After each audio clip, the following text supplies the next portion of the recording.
Alors bienvenue à vous à Viry-Châtillon, dont je suis le maire depuis 2014 et je suis également conseiller régional, élu en 2021 sur la liste de Valérie Pécresse. C'est un sujet majeur parce que plusieurs accidents ont défrayé la chronique. C'est quelque chose qui est particulièrement désagréable déjà pour les riverains qui subissent le bruit bien sûr, mais aussi le danger que représentent ces rodéos dans les rues. Ces jeunes ou ces moins jeunes qui font des roues arrière et qui risquent à tout moment de renverser tout un chacun qui se promène paisiblement sur le trottoir. Et je me suis saisi du sujet il y a maintenant 3 ans, suite à un accident qui s'était déroulé dans la ville de Massy. C'est avec le sénateur Vincent Delahaye, vice-président du Sénat, et puis Robin Reda, député de la circonscription, que nous avons décidé de travailler pour essayer de faire des propositions qui ont été non pas reprises sous forme de propositions de loi, mais c'est la majorité qui a repris ce texte pour faire avancer les choses, et c'est un sujet qui a bien avancé avec la loi de 2018.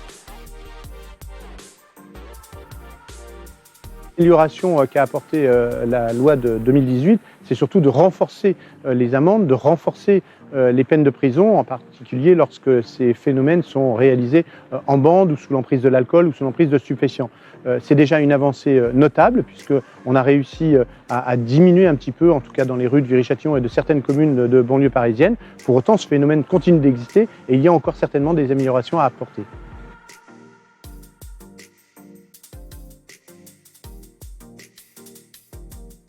Plusieurs facettes dans votre question, en particulier la facette sur l'agression du maire. Je pense que là, c'est un problème qui est lié directement à la justice. Il faut impérativement que les peines soient accomplies. On ne peut pas accepter qu'une peine d'1 an, par exemple, ne soit pas réellement effectuée, parce que sinon, ça veut dire que lorsque l'on condamne, en fait, on condamne à du vent. Il faut que ces peines soient réellement appliquées. Pour autant, en ce qui concerne directement ce phénomène des rodéos urbains, je pense que plusieurs solutions peuvent être apportées. Tout d'abord, il faut impérativement que, quel que soit le propriétaire ou l'utilisateur de ces véhicules, lorsqu'ils sont interpellés, il faut impérativement prononcer une peine de confiscation et une peine de destruction des véhicules. Ne serait-ce que le côté financier posera un problème à ces auteurs, et je pense que lorsque vous avez à chaque fois à redébourser 2 ou 3 000 euros, peut-être ou plus, voire plus, peut-être que vous vous poserez plus la question de savoir si vous allez pouvoir recommencer à faire des rodéos.